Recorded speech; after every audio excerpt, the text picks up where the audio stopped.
An adjustment, and when we were getting in the first half, we weren't really squaring up and seeing what we had the few times that we did. So we wanted to make sure we got there and see square up and see what options we had. I feel like you kind of knew where you were going a couple times right off the bat, right? I mean, yeah, pretty much. It was just, I knew what was going to be open. It's just a quick read. Whoever's biting in on the post, quick read. Yeah, you pretty much know you're going to face a 2-3 zone with a 7-footer and a 6'10" and 6'7". So you always know that about Syracuse. Their zone going to be long and it's not going to have many gaps. How do you attack a zone like that? Where, like you said, they can funnel it to the shot blocker. What's the key against it? You still want to get the ball to the middle, and you're not going to be able to get much going to the hole. You want to try to get there, but kickouts are probably going to be there.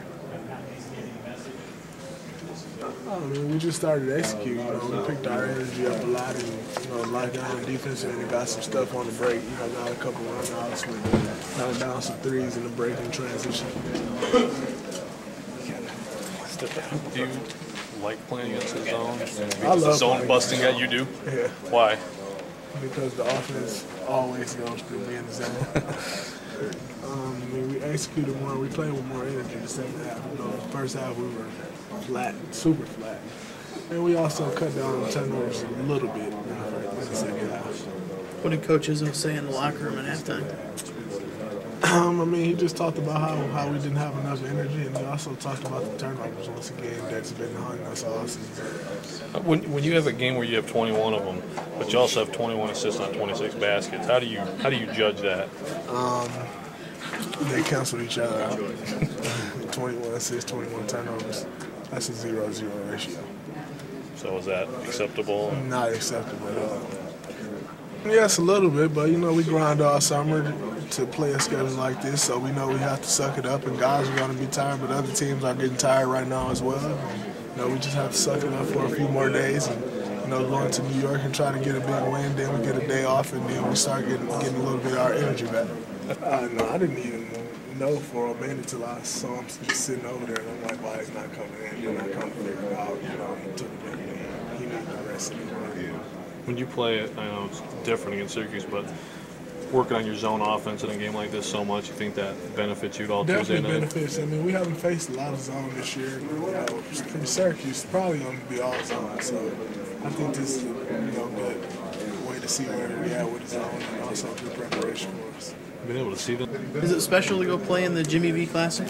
Definitely special. You watch all those things on TV about him, and the speech that he did at the ESPYs and all those things, and it's something that you always dream about, especially playing in Madison Square Garden. That's where every basketball player will play at, and to get the opportunity like that is definitely special. Yeah, you've never been to the Garden before? I've never been to New York. Never been to New York at all? Anything in particular excited about seeing? Going there and getting a big win. That's the most important thing. What about playing in the Garden? It's definitely going to be special. It's like I said, it's somewhere every basketball player wants to play, and to play there is an honor. But to get a win there, it's going to be even a bigger honor. You going to talk with Coach about the 6-man role that's sort of in cement now? Then is that basically? Oh yes. What are your feelings on that? What can you tell us about the conversation? It was a pretty good conversation. We just talked about the role that I'm going to be playing, still playing the minutes or whatnot.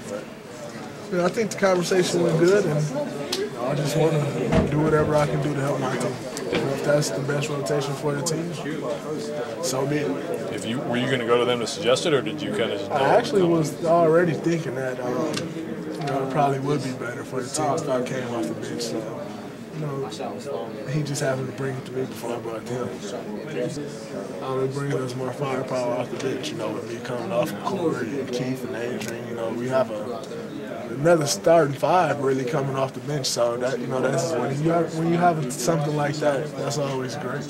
Do you feel like it makes a difference for you personally, because it seems whether you're starting or coming off the bench, you're still playing the same minutes and getting double-double every game? It doesn't make a difference to me. Whatever I have to do, that's what I'm willing to do, and I'm already really used to that role anyway. I played it all last year, so it's not an adjustment for me. Did you feel like there was, appreciation from him that you? Oh, of course. Always appreciation. I know Coach